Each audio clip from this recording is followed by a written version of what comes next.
देवि त्वदीयचरणाम्बुजरेणुगौरीं भालस्थलीं वहति यः प्रणतिप्रवीणः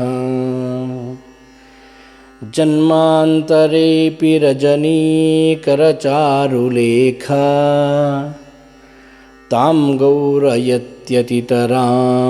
किल तस्य पुंसः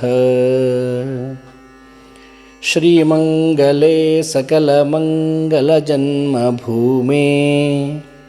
श्रीमङ्गले सकलकल्मषतूलवह्ने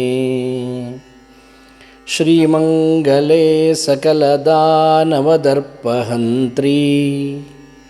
श्रीमङ्गलेऽखिलमिदं परिपाहि विश्वम् विश्वेश्वरि त्वमसि विश्वजनस्य कर्त्री त्वं पालयित्र्यसि तथा प्रलयेऽपि हन्त्री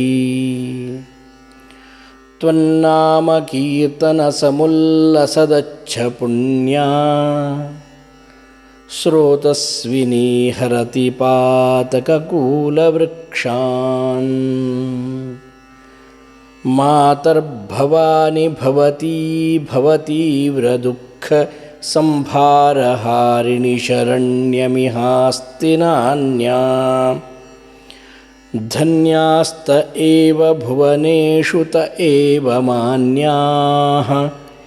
येषु स्फुरेत्तव शुभः करुणाकटाक्षः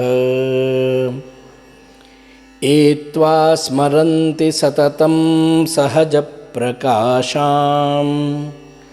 काशीपुरीस्थितिमतीं नतमोक्षलक्ष्मीं तां संस्मरेत् स्मरहरो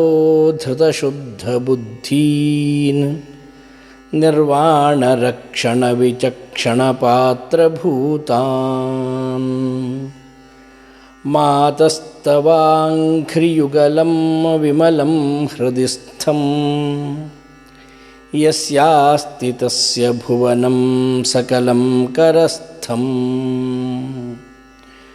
यो नाम तेज इति मङ्गलगौरिनित्यं सिद्ध्यष्टकन्न परिमुञ्चति तस्य गेहम् त्वं देवि वेदजननी प्रणवस्वरूपा गायत्र्यसि त्वमसि वै द्विजकामधेनुः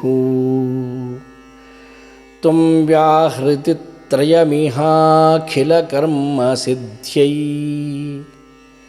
स्वाहा स्वधासि सुमनः पितृतृप्तिहेतुः गौरि त्वमेव शशिमौलिनिवेधसि त्वं सावित्र्यसि त्वमसि चक्रिणि चारुलक्ष्मीः